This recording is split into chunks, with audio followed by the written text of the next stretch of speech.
y es en algún sentido mucho más clásica en su distribución. La elipse de la planta, como ustedes pueden ver en este esquema, es una elipse con reminiscencias claramente que remiten a el Panteón romano, con una gran masa muraria que en realidad está calada con capillas radiales que se perforan en este muro. Por supuesto, la capilla principal es el altar principal que está en el eje principal de la iglesia, que es el eje transversal del eje principal de la elipse, valga el juego de palabras. Antes de salir de esta imagen, verán en de la izquierda, en el esquema de la izquierda, que hay como dos muros, dos paredes en forma de brazos también que emergen y que constituyen o de alguna forma limitan el espacio que antecede a la iglesia. Aquí tienen unas fotos y pueden observar que ciertamente la fachada es mucho más rigurosa, mucho más clásica, si ustedes quieren, que la de San Carlino que veíamos antes. Bernini es un autor mucho más clásico, mucho más tomado del lenguaje clásico de lo que es Borromini. Sin embargo, por supuesto, tiene muchísimos gestos y muchísimo manejo de estas constantes barrocas que venimos viendo. Les decía que este frontis es mucho más clásico, inscribe un arco de medio punto a la forma o de alguna forma recordando también el Panteón romano, donde hay un frontis griego que incluye en sí el arco de medio punto del arco de triunfo romano. Y en este caso, el arco de medio punto que permite el aventanamiento principal de la iglesia, está como rebatido, observen, formando un semicírculo que es la cubierta del acceso de la iglesia. Esta forma semicircular se continúa o tiene su eco en las escalinatas también semicirculares que forman la entrada del edificio. En el interior, nuevamente, hay una estructura bastante clásica en cuanto a mármoles policromados, pero con columnas y pilastras de tipo corintio, una cúpula también, que ahora veremos, una cúpula también elíptica, y en el sentido del acceso, que es el que ven ustedes en la imagen de la derecha, verán el altar, que es el elemento, si ustedes quieren, que tiene una mayor carga barroca en cuanto a los recursos de utilización de la luz, etc.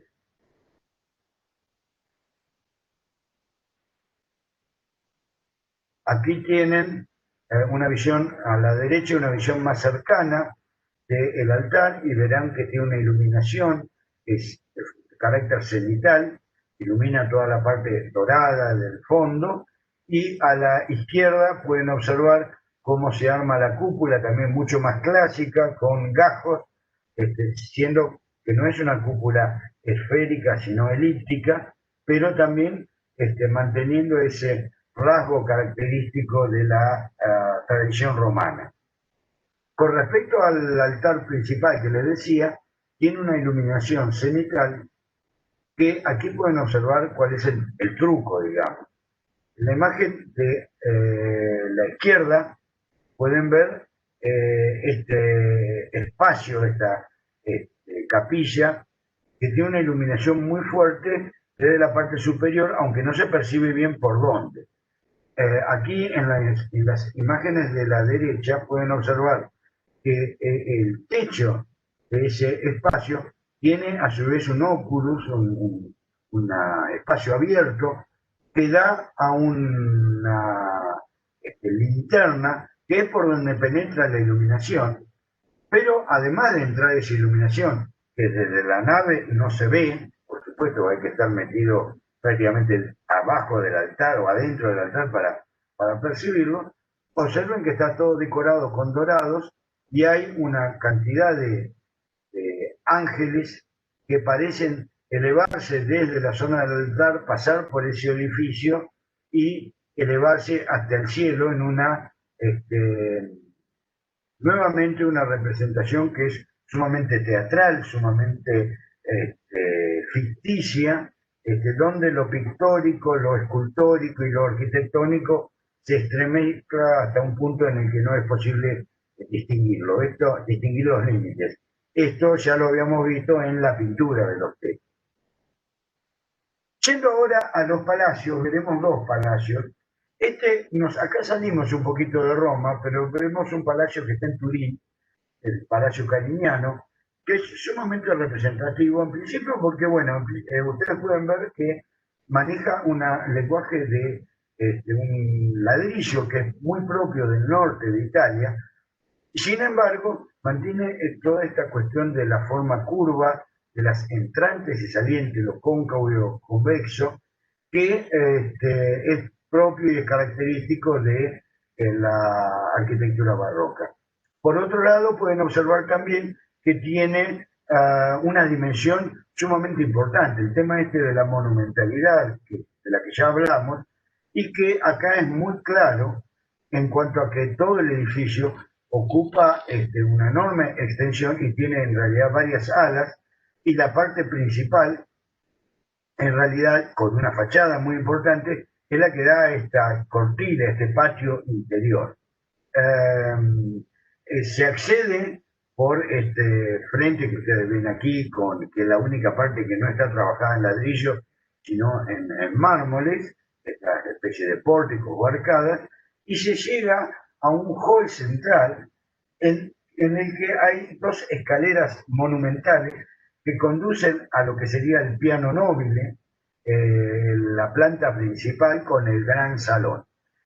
Observen que aquí la división tripartita del palacio que veíamos en el Renacimiento, con un basamento, un piano nobile y una planta superior con el remate, se desdibuja porque a primera vista aparecen como dos planos, dos niveles, pero que en realidad por las ventanas se nos está haciendo evidente que dentro de esos planos principales hay otras divisiones y se lee 1, 2, 3, 4, 5 niveles diferentes simplemente por las ventanas. O sea, hay una confusión, una ambigüedad que también es muy propia de este sentido barroco.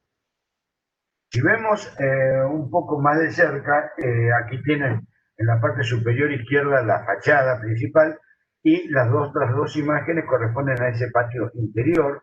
La estructura semicircular, este tambor semicircular, corresponde al hall central y las escalinatas monumentales que conducen a, les decía, el gran salón. Y fíjense cómo aquí los elementos que eran prácticamente inamovibles en el Renacimiento, como el marco de las aperturas, los arcos, etcétera, se han trastocado, se han roto con absoluta libertad, al punto que en los grandes aventanamientos estos que dan hacia el patio central con los arcos de medio punto, este frontis, este guardapolvo que tendría por sobre el aventanamiento, es roto directamente, es partido por un aventanamiento menor que aparece por encima, con absolutamente ninguna lógica de tipo estructural ni nada por el estilo, sino simplemente por una composición plástica. Lo mismo que los elementos verticales que podrían leerse como pilastras, o sea, como elementos que aluden a objetos o elementos de arquitectura de sostén, y en realidad son una filigrana trabajada en ladrillo con gran exquisitez, pero que ha perdido todo sentido tectónico, digamos. Y la referencia ineludible de este gran palacio es con este proyecto que ustedes ven en la parte superior, que es un proyecto realizado por Bernini para el Palacio del Louvre. Ustedes saben donde hoy está el Museo del Louvre. Originalmente, antes de que la corte de Luis XIV se trasladara trasladara a Versalles, estaba el Palacio del Rey, justamente. Y Bernini es llamado a Francia por el rey para hacer una ampliación y remodelación del Louvre, del palacio, y este es el proyecto, el superior es el proyecto que ustedes, que presenta Bernini, que fue rechazado en realidad porque era muy italianizante para el gusto francés, pero la referencia o la relación formal con el Palacio Carignani es evidente.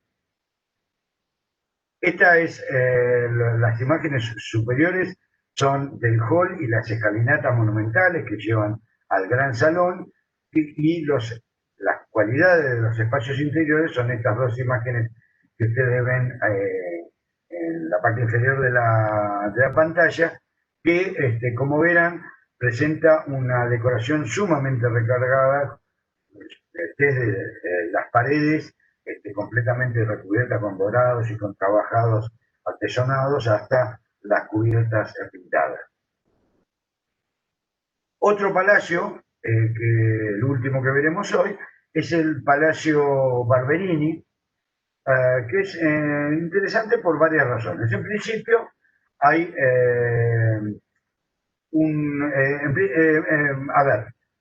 inicialmente el sentido de monumentalidad que mencionamos recién está presente y es sumamente claro en este palacio.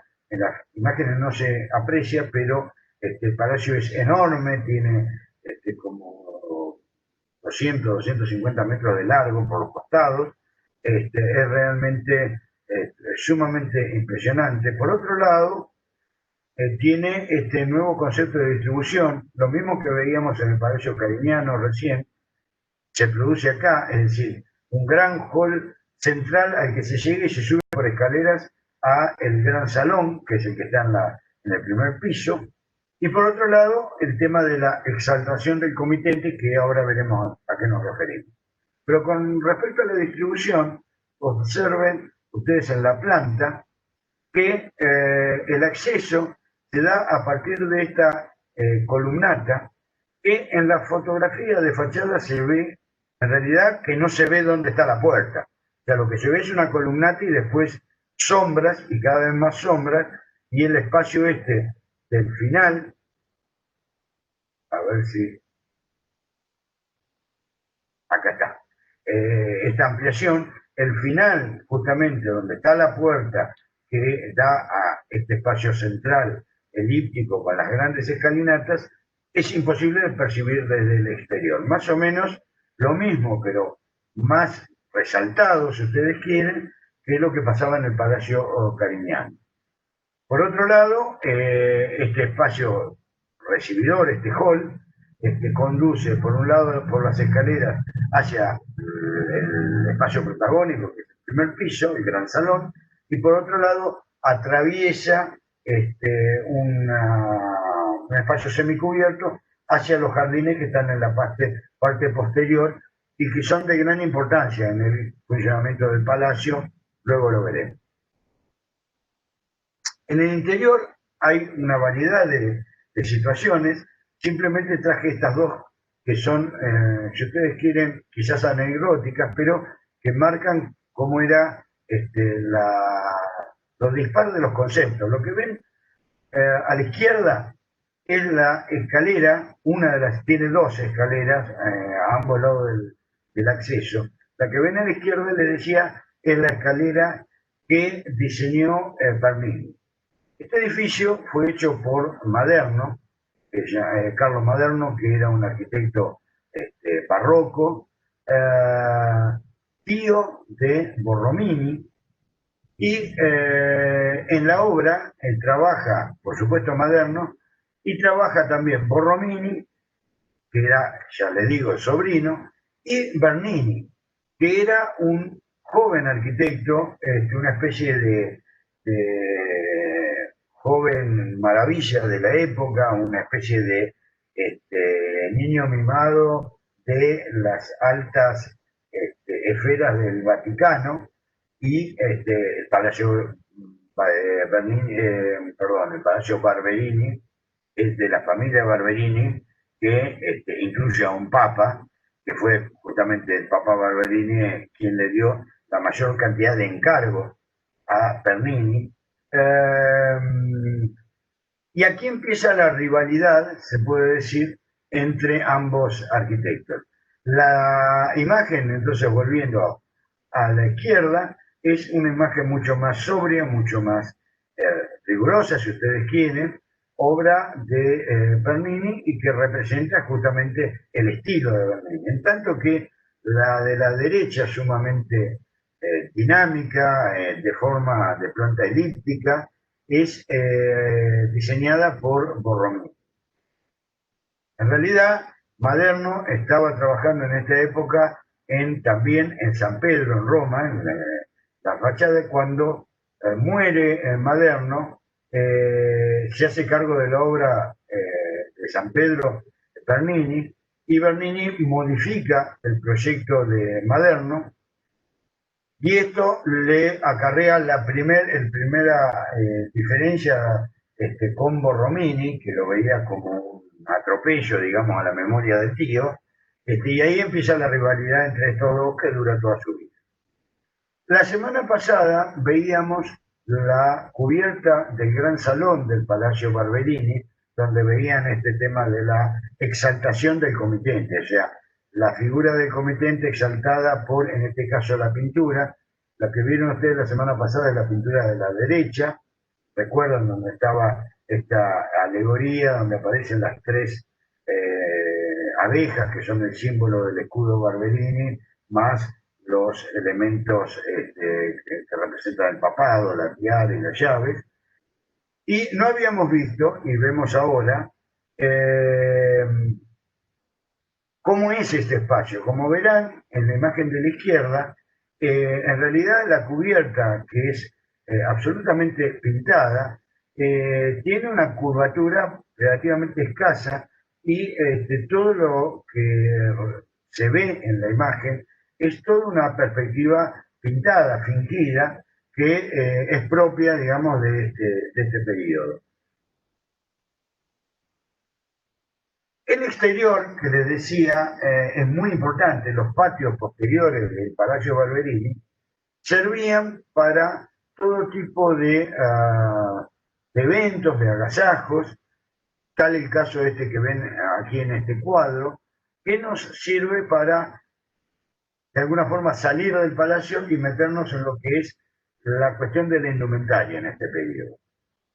Esto es una representación, la pintura no es excelente, pero es la única que ha quedado recordando un hecho que fue una especie de festividad en honor a la reina Cristina de Suecia, que había abdicado a la corona y recorría Europa, a la corona sueca, y recorría Europa con su corte, y se realiza en el Palacio Barberini, sede, como les decía, de la familia del Papa, de este carrusel, que era una especie de representación, si dijéramos hoy una especie de carnaval, salvando las distancias, donde se generaba toda una serie de trajes con alegorías, etcétera, y se producía todo un recorrido dentro de ese espacio, mostrando indumentarias y decorados, etcétera. Todo, por supuesto, efímero. En este caso, aún las tribunas que ustedes ven a la izquierda de la imagen, son arquitectura efímera, o sea, esto después se desarmaba. Pero nos sirve para meternos en el mundo de la fiesta, de lo que implican las fiestas en el barroco, que es un espectáculo ceremonial en el cual hay toda una ética y una estética de la celebración, que es un lugar, es una situación especialmente importante para ser visto, para ver y para marcar cuál es la posición social de cada uno, y sirve después como ejemplo a imitar por las clases altas, digamos, de la burguesía.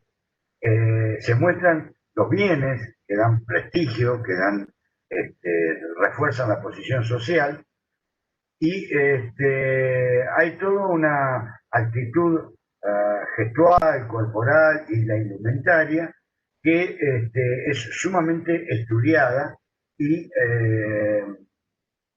de un desarrollo notable. Es una cosa muy teatral. De ahí el protagonismo, como dice al final de la placa esta, el protagonismo del espejo. El espejo, como elemento de uso, digamos, tiene un desarrollo enorme en esta época porque la gente quería verse, quería ver cómo lo veían los demás. Esto como introducción, como cuestiones generales para el mundo de la fiesta. Esta es una aproximación a ese cuadro donde se ven cómo se vestían para esta celebración sumamente recargada, y ocurre particularmente con esta fiesta que un grupo internacional ahora a principios del siglo XXI, o sea, los años 2005, 2008, una cosa así, recrearon esta festividad, recreando toda la indumentaria, la produjeron en base al cuadro que veíamos, y generaron esta exposición que es una exposición itinerante que anda por todo el mundo y recorrió entre esos lugares en la Argentina, estuvo en Córdoba y en Buenos Aires. Fíjense, ¿recuerdan cuando hablábamos en la casa anterior del baldaquino? Bueno, esto es de justamente esa misma exposición, un baldaquino que en su forma original, es decir, puntales con una cubierta de tela, que en realidad en vez de 4 puntales tiene 8, pero el concepto es el mismo. Y aquí se pueden ver indumentarias, estilizaciones de indumentarias, de carácter, digamos, de fines del manierismo, principios del barroco. Obviamente son estilizaciones, porque son todas en el mismo color y son a los efectos de esta festividad, pero nos muestran cómo era la indumentaria propia de la época. Aquí tienen reproducciones de vestidos de esta época, donde los cuellos, si bien siguen apareciendo, las gorgueras ya están abiertas, son mucho más llevaderas que las viejas gorgueras cerradas del manierismo. Los trajes aparecen con un talle muy entallado y las polleras, las faldas muy acampanadas, y grandes capas con enormes cantidades de telas preciosas, por supuesto, que se combinan de alguna forma con la joyería. Aquí tienen otros ejemplos. En este caso, la imagen central es de una mujer mucho más conservadora. Vean que mantiene la gorguera cerrada. Los colores dorado y negro, que son propios de la época, sobre todo en la corte española. Los colores en la época, en la corte, francesa, eran mucho más alegres, si ustedes quieren. Se utilizaban mucho los tonos pastel, celestes, rosas, etcétera, en tanto que en la corte española y en alguna medida también en la corte romana eran mucho más sobrios, el negro, el dorado, los bordos, este tipo de colores más apagados. Aquí tienen un análisis de indumentaria donde se resalta en principio esta gorguera abierta que sirve de marco a la cara, en realidad, los talles cerrados con corsés sumamente apretados, que terminan en punta generalmente y se abren en grandes faldas que tienen denominadas guarda-infant, o sea, faldas muy acampanadas que se abren con gran cantidad de pliegues y que requieren además de una gran cantidad de tela, una especie de estructura que generalmente se hacía de mimbre o de ballena para sostener la armada. Como ustedes comprenderán, esta indumentaria requiere también un mobiliario ad hoc, un mobiliario especial para sentarse, por ejemplo, en ello, porque era sumamente voluminoso. En cuanto a la ropa masculina, la indumentaria masculina, recuerdan que yo al principio de la primera clase les mencioné la aparición de los ejércitos nacionales.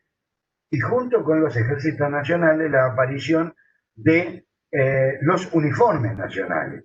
Y estos uniformes nacionales son muy importantes en la historia de la moda, porque de esto que ustedes ven abajo a la derecha, lo que está arriba a la derecha son uniformes de la época del fin del manierismo, del 1570, por ahí. Los que están abajo ya son del siglo XVII, del 1600, y son estos uniformes conformados por un pantalón generalmente a la rodilla, una chaqueta, chaleco, y un camisolín ubicado abajo, que generalmente se veía en las mangas, con una cravata, que era una especie de pañuelo largo que se anudaba con un moño. Estos uniformes militares son el origen del, perdón, son el origen de la ropa, digamos, que la alta burguesía utiliza y que pueden ver en la imagen de arriba a la izquierda, que como verán está constituido por los mismos elementos: chaqueta larga, chaleco, camisa, el corbatín o cravat, que dicho sea de paso, de ahí viene el nombre de corbata, de cravat, y los pantalones hasta la rodilla. En la viñeta que ven abajo a la izquierda, verán un desarrollo de la indumentaria masculina, del traje masculino de 3 piezas, constituido por saco, chaleco y pantalón, desde el siglo XVII, siglo XVIII, siglo XIX, siglo XX, hasta el siglo XXI, donde lo que se perdió es el chaleco en realidad, pero cómo va evolucionando esta indumentaria originalmente militar, que pasa en el siglo XVII a la indumentaria civil y que va transformándose a través de los siglos, pero manteniendo esta identidad, digamos, o estos elementos: saco, pantalón y chaleco en algunos casos. En cuanto a los objetos, si bien, como decíamos al principio, el arte barroco alcanza a todos el campo de la producción material. Estoy tratando de que pase la imagen que no quiere. Bueno, empacó. Les decía entonces que si bien el arte barroco alcanza casi todos los objetos de la cultura, o a todos los campos de la cultura material, de la producción material, hay algunas formas como estos que ven en la imagen, que es la rocalla, se llama, esta forma serpenteante en forma de S, es prácticamente una constante que se repite en gran cantidad de decoraciones. Bueno, a ver. Acá está. Les decía que estos son una cantidad de objetos. El que tiene a la izquierda es una perla barroca, justamente, con toda una decoración superpuesta en oro y esmaltes. Arriba, en el centro, arriba y abajo, ven objetos litúrgicos, un cáliz y un relicario. A la izquierda abajo pueden observar herrajes de carpintería, y lo que ven a la derecha es un gabinete. Las dos imágenes de la derecha son el mismo gabinete alemán del siglo XVII, completamente recubierto de imágenes donde aparecen en las decoraciones esta rocalla que les mencionaba, y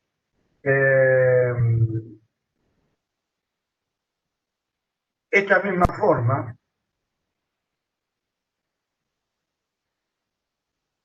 se puede observar, acá estamos, esta misma forma se puede observar en objetos tan dispares como de los muebles que vimos hasta esto, que es una talla de la popa de un barco sueco, que es el Vasa, que creo que les mencioné en la clase anterior, y que estaba su popa totalmente tallada, y que nos recuerda claramente a un mueble, y es que en realidad el concepto de decoración que cubría el horror vacui, la decoración que cubría absolutamente la superficie, alcanza a todos en realidad los campos del diseño.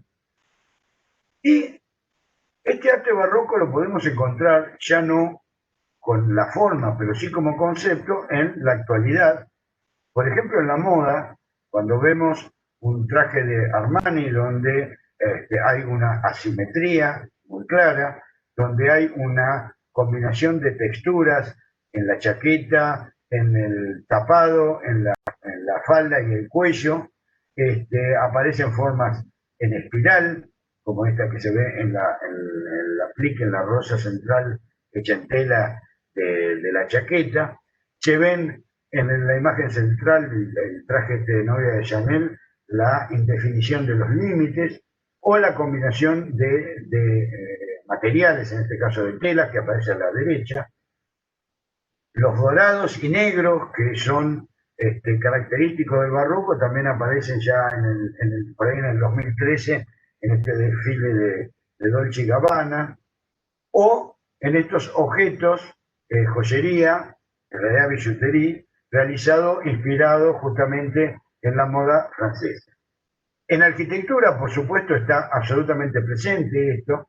Omar Calabrese habla de un neobarroco posmoderno, y las alusiones a el dinamismo, a la espiral que aparece en el salón de la BMW de Múnich, a las formas blandas, fluidas del edificio de Zaha Hadid, o la Casa de la Danza en Praga de Frank Gehry, nos habla de estas formas curvas, del apelar a los sentimientos, a la emoción o a impresionar al observador y ya no a la racionalidad, a la lógica, etc.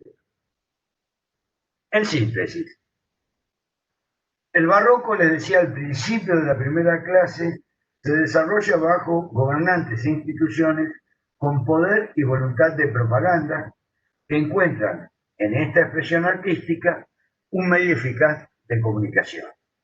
Entonces, esto se utiliza en urbanismo, con estas características que ven en la imagen, en las plazas, en los edificios religiosos, en los palacios y en la indumentaria y los objetos. Bien, y esto ha sido el fin del barroco romano. Voy a salir de las imágenes y si hay